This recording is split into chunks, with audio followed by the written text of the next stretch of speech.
Flashback. It was around 9 o'clock at night, and you were standing in the kitchen staring at almost empty shelves. A sad thought was not leaving your face.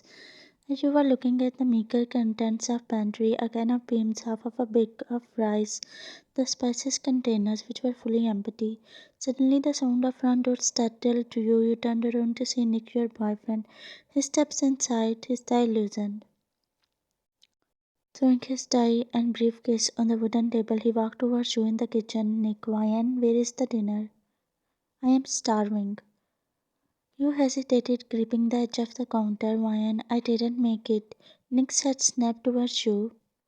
Nick, what do you mean? You didn't make anything, he said in a cold voice. Ryan, there is nothing to make. The pantry is almost empty, and I had nothing to make. We are out of groceries. I was going to market. You were cut off by him as he scoffed. Nick, you were going to market? You have been doing all that. Watching TV, scrolling on your phone, Here I would work like crazy, and yours a decent meal? Nick, oh, excuses. You had one job and you couldn't even handle that, he said. Ryan, let's just pick up. You said tears pricked at the corner of your eyes. Nick's eyes blazed with anger, and for a moment you felt yourself tired. Nick, what did you just say? He said and stopped in his tracks. The silence was deafening, and you felt your stomach started to drop. Nick, what you said, won't you repeat? He asked in a disturbingly quiet voice, as if he was challenging you to repeat the same sentence. You let out a deep breath and then spoke out.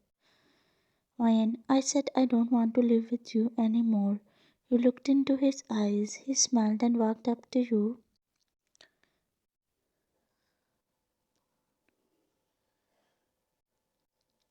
You gulped. Nick, you should have not said that. The last words you heard because the next moment you were fainted.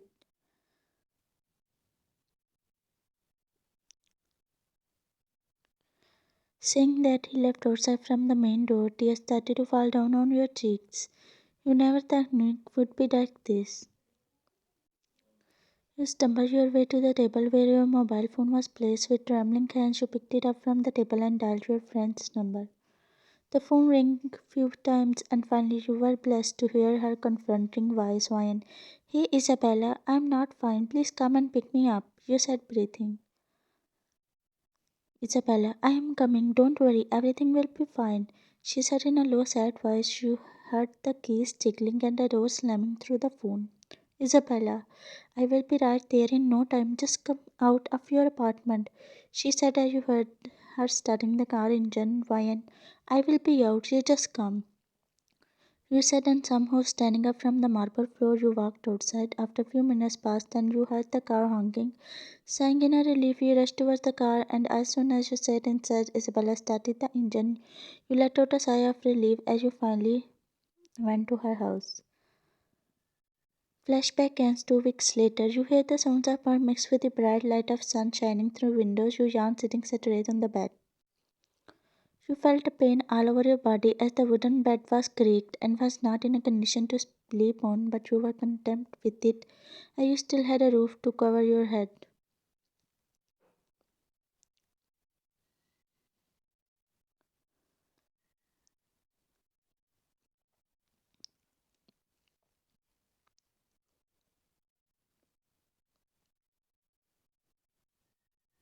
At that time you needed someone to console you, but there was no one to put hand on your forehead to give you some comfort, some confronting words. Being alone with your dad, you had to take care of him. In no time, he sold the house to some rich person at a very low price as he needed money to get the bread at home. The man who bought the house, your dad couldn't take it anymore, as one night while you were sleeping, he escaped from there, leaving you alone. This went on until you met a guy who changed your life. He brought you at his home and then he became your friend. His parents helped you with food and they also gave you an education in the same school as Nick's.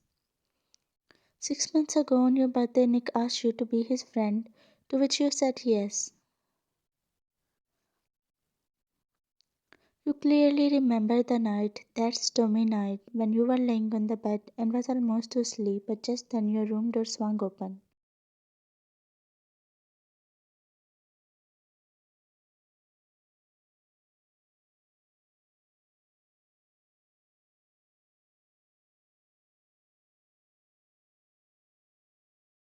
Right now you were living in Isabella's house, who became your friend during school time, though her house was very small and not a commendable place to live in, but thankfully she owns her place, and this you both have no fear that someone would come and order you to vacate her property.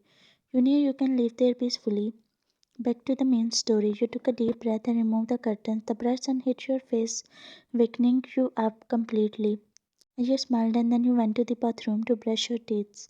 After a while, you came out in your room and fetching out a white shirt along with pants. You slipped into it. You glanced at the wall clock, which was ticking 9 o'clock. You made your way to the kitchen and began to make breakfast for you and Isabella. As you prepared the breakfast, you went to Isabella's room along with tray with boiled egg, juice, and some bread. As you entered the bedroom, you saw Isabella sitting on the bed while stretching her body. Why and good morning, you greeted her by placing the tray near her. Isabella, good morning, sweetie. You sleepwalked again. How long it will take going? You need to consult your doctor for this. Wyan, don't worry, it will be fine naturally. By the way, did you talk to your boss for job? Isabella sip an orange juice. Isabella, yeah, I talked to him about this regard. Sadly, he said that vacancies are full. He will contact me as soon as the vacancies get empty. I also talked to Mr. Jones. Isabella, Mr. Jones, the old owner of Cozy Bakery? You nodded your head as you remembered that whom she was talking about. Isabella, yeah. He said that he has already a girl helper. He doesn't need anyone. You let out a sigh. Wine, you muttered in a sad, low voice. Isabella, what is the matter? You shook your head, smiling at her. Isabella, come on, Wine, we are friends. You can just tell me everything. She rubbed your hand. Wine, I just don't want to be a burden on you, Isabella. I know you never said anything to me, but I see how hardly you try to manage all the expenses. I'm such a bad friend who cannot even help her friend in time of difficulty. You said, pushing the rising tears back. Isabella, hey, hey, don't do cry, she said in a dramatic voice. At 12 a.m., it was a cold, chill night, and the city's streets were illuminated with dark, dim street lights. Inside, you were falling into a deep slumber. At exactly 12 o'clock, your body moved. You did all the things while you were half asleep. You were a sleepwalker. Sometimes you would just get up and walk around the house. Dressed in a light pink pajamas and barefoot, you unlocked the apartment door and stepped on the dark road. You started walking aimlessly on the street. You didn't care when the stray dog barked on you or the stray cat that scurried away at your approach. You kept walking until when your forehead collided with a rough brick wall. The impact jerked you awake. You stumbled backward. Wyan, what? Where I am? You muttered by looking around the surroundings, but suddenly you heard muffled noises which caught your ears. The gruff voices were coming from the nearby building. You took a deep breath and tiptoed towards the sound. The entrance of the building was half ajar. There you saw a man.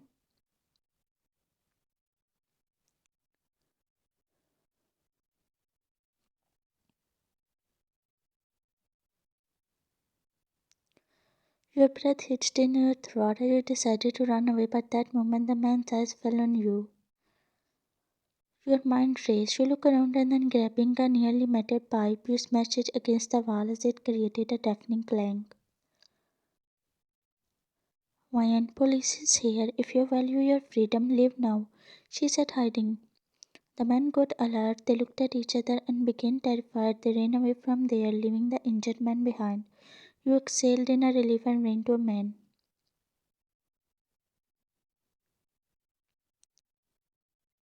Wyan, you okay? You asked. He didn't respond as his eyes were fixed on your face. Wyan, hey, say something. You waved at him, snapping him back to the reality. Jungkook, You said something? Well, thanks for saving me, Amor, he said in his deep voice. The man was none other than Jeon Jungkook, the leader of mafia gang. Jungkook, what's your name, beautiful? He asked. Ryan, my name is Ryan. You replied, Jungkook. Ryan, I'm Jungkook. He said, giving you his heart stopping smile. Jungkook, I owe you, Ryan. You have my word. I will repay this debt.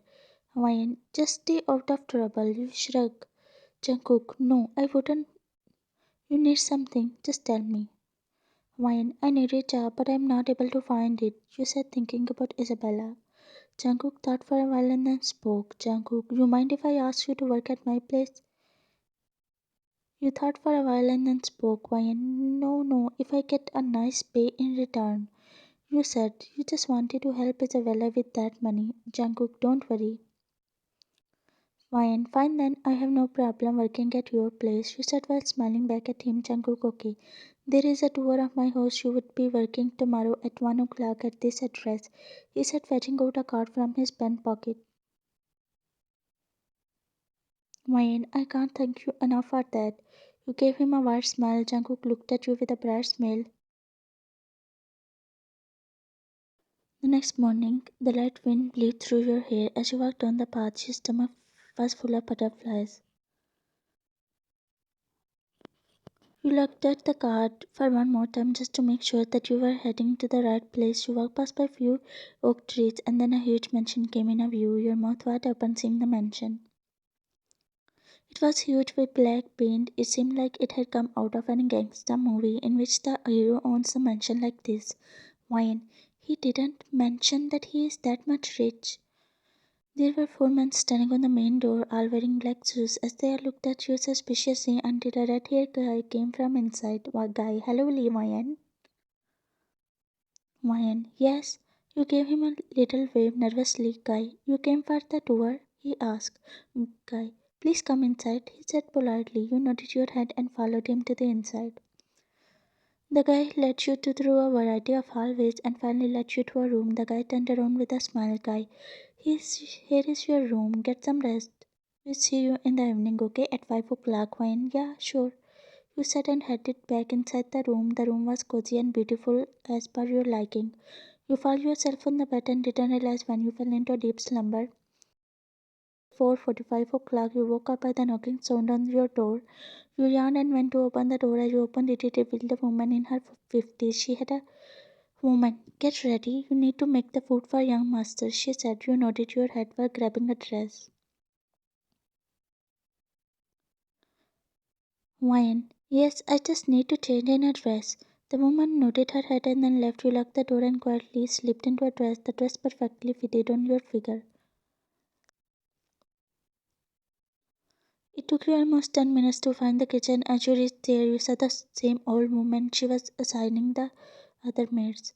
Woman, oh, you came, you are late. She said, walking to you. Wine, actually, the house is so big that I had to. She cut you off. Woman, master is not a man who likes to wait. He needs to be his meal in time. So stop talking and prepare healthy snacks for him. She said, you nodded your head and started to prepare the food for him. The maid in the kitchen looked at you. Almost all of them were impressed by your beauty. You made the food, and blonde haired girl led you to Jungkook's room.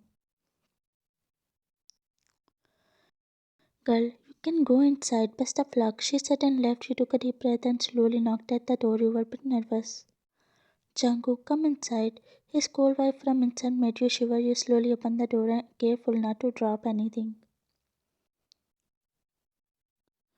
You closed the door behind him and headed to his desk.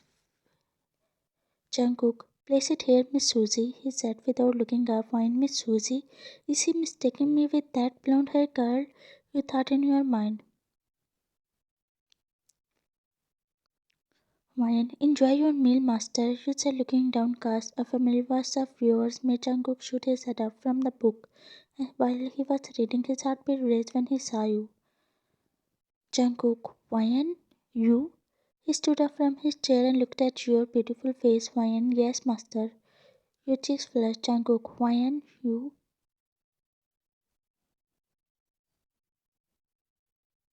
Jungkook, hey, no need to call me master, call me Jungkook.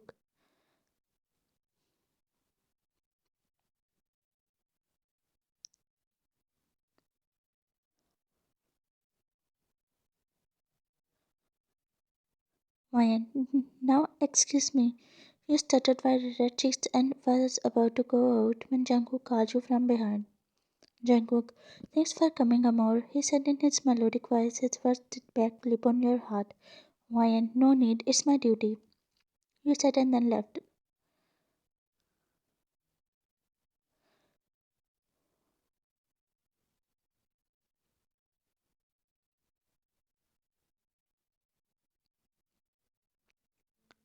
After a while, you were in the kitchen having the dinner when the headmate came to you and his aunt to work, which was making the food for 3 times a day and washing the clothes as before you the works would get done by blonde hair girl.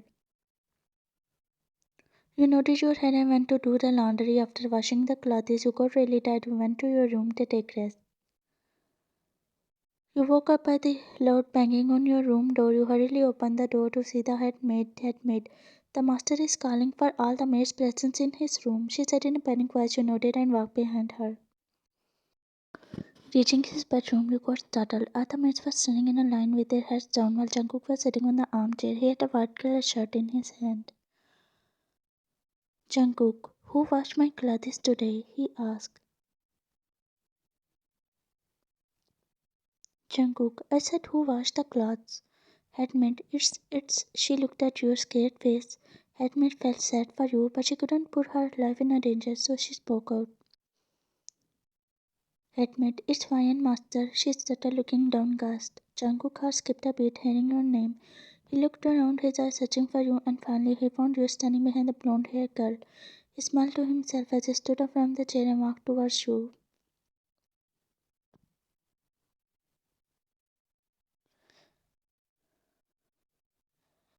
Jungkook motioned the other maids to leave, who left the room in a blink of an eye. You were looking down, Jungkook, YN.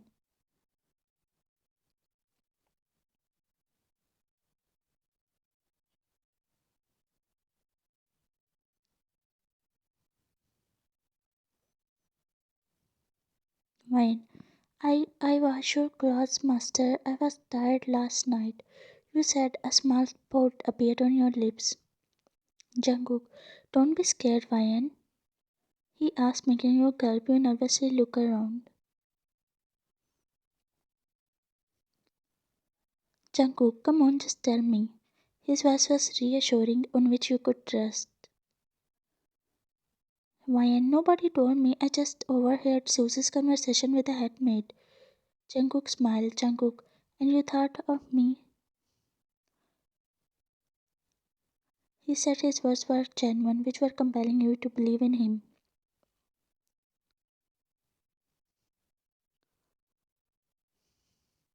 You nodded your head in an understanding way. Jungkook, great Amor, he said. Jungkook, so you like being called Amor? He said while walking to you.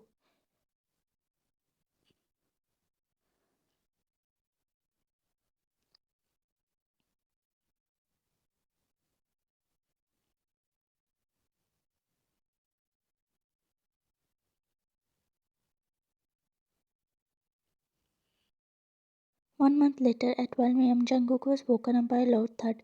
He frowned and walked towards the downstate living to see you walking in the dark living room. Jungkook had never seen you sleepwalking before. You were about to walk into the wall when he grabbed your hand and then took you to his bedroom.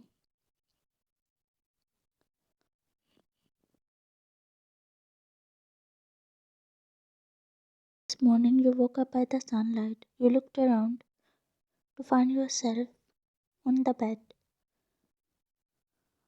Jungkook, morning, Amor. Your cheeks turned red.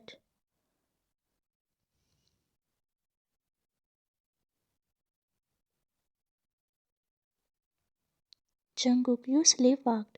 You were wandering in the living room at 12 a.m. barefoot, he said while caressing your hair.